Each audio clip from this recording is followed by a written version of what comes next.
Yeah, I'm also going to need to know your team name. So let's just The kick it off. Rascals. The Rascals. Welcome, Rascals. That's us. That's us. That's yeah, the guys over here. So won't you take a minute and just sort of introduce yourself? Cool. Where you from and what you do? Yeah, happy to. I think I'll start with myself and then I'll introduce the team. So my name is Craig Schrikker. We are from IAM down in Cape Town. We worked with teams before like DFS as an example, and we also support some of the teams into group for some of our other functions. So yeah, that's us.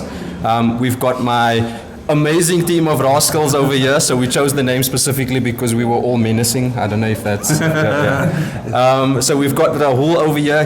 We refer to Rahul as ChatGPT. He's our ChatGPT. Nice. He speaks in SQL languages and understands large data sets. So yeah. Then we've got Leroy Daniels over here. He is the one that is able to see through the matrix code and pick up all the errors that we create with our processes. Love the way you've structured this game, eh? Yeah. And then on the far side over there, we've got Rob Pratt. He is the lead architect / developer extraordinaire. The two of them are YouTube aficionados. They had no problem watching YouTube videos in the hackathon to make sure that they sorted themselves out. I also saw you guys fixing some production issues while in the hack. Yes. Yeah, so the guys are actually supporting business while being part of the hack. I don't know if you guys want to speak to that. Okay, so can you briefly describe the project that you are busy with as the Rascals? Yeah, I'll take that question. I think it's an AI forward concept. So we built a custom AI model that is able to consume natural language conversations that's been transcribed. So whether that's on email, text, Teams outputs as an example with the transcription function, it's able to take that conversation in its natural form and then derive from that certain phrases that it's been trained on to identify cross and upsell opportunities as our use case for the hackathon. Excellent. Yeah, the spin-offs as an example, we can go on and sell this project and talk about what possibilities it could lead to. But yeah, for the hackathon, we stuck with a very simple idea. Why did you decide on that idea? Well, you want me? Yeah. So technically, this was the idea that I submitted, and the reason behind the idea was it's automation forward, firstly, but the concept was there's such a lot happening in our busy days. For the purposes of the hackathon, we pitched it from the point of view as the financial advisor that's in the field that needs urgent support because he's dealing with a customer that gave him a new set of information as an example that he wasn't necessarily expecting in that interaction. So does he now stop what he's doing to deal with that instance, or is there a smarter way where there's an automation involved that can maybe kick off a specialist activity in the background for him so that he can continue dealing with that customer and in that same interaction also convert that customer's risk position, make sure that the financial futures are protected and those kind of things. So that was the reasoning behind why we came up with the concept. Yeah, and it sounds like a real business problem and benefit that you can sort of realize from it. Yes, I made the example. I'll stop talking after this one. I made the example in the presentation earlier that voice is the new search. So in the next few years, as an example, we are going to be voice-first searchers. We're not going to be afraid of standing in a crowded space and saying, hey, GPT of whatever nature, I'm looking at something, can you help me with whatever? We're seeing the younger generation come up and not have that fear of what working with something automated and artificial could potentially be or help them with on their day-to-day. So are we going to be ready to take advantage of that is the question. It's the voice economy, but I'm not sure how, if I'm sitting next to you and your AI listens to me speak, maybe it's going to do voice recognition like fingerprint and only listen to you. Well, there are certain voice signatures as an example that we can get onto and we can talk about it. There's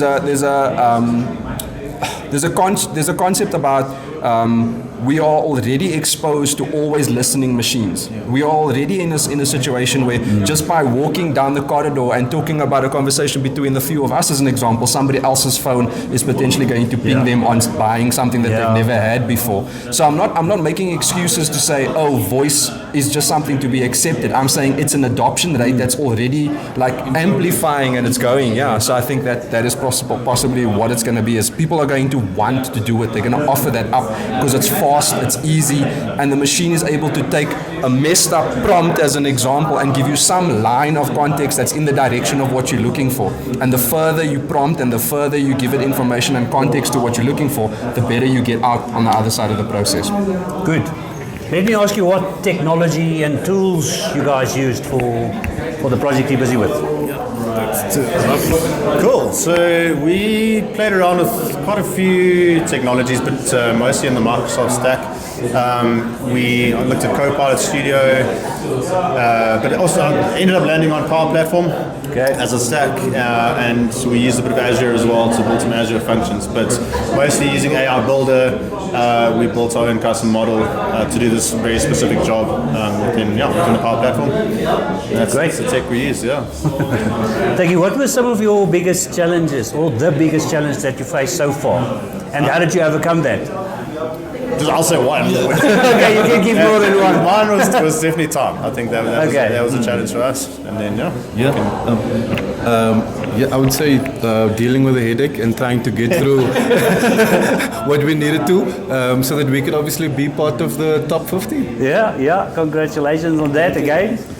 For me, it is definitely arriving, in a sense, cheeky, but in the spirit of a true hackathon, where we did no prep other than to understand our vision and idea. Yes. We then, this also speaks to some of the tech stack, so I'm kind of interweaving, but yes, we explored a lot of the tools to the best of our ability, and up to a point where we went, if we continue through the exploration, we are going to be here all day and never actually finish. So let's ignore this. Let's look at the next tool set within the Azure hub. In a sense, that's Power Apps, Azure services, all of it together. We eventually found the right tools, immediately jumped onto it. We had an AI training model baked into Power Apps. We also developed a custom pipe connector that integrates with the latest model of ChatGPT, which is the LLM model, so that we can use that to further guide our entire process. All of it was incredibly fun to do, incredibly rewarding, because now that you've lost sort of half your time and pressure, you feel that you get it and done. you're like, oh my God, will I sleep tonight? I do like it, So we Did you guys sleep? There was a pause somewhere. Okay. For me, the last part is being exhausted today, but still being excited through that exhaustion and trying to manage both, Cool. Yeah, you've got a couple of hours left, so I'm not going to take too much of your time. What was one of the memorable moments from the hack this year? it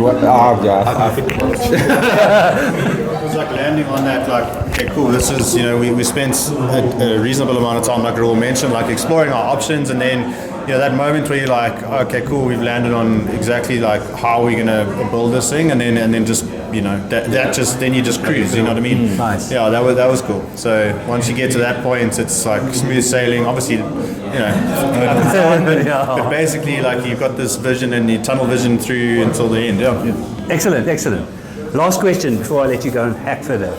Any advice to our colleagues at IAM if they want to get started in AI? Where should they go? What should they do? There we go.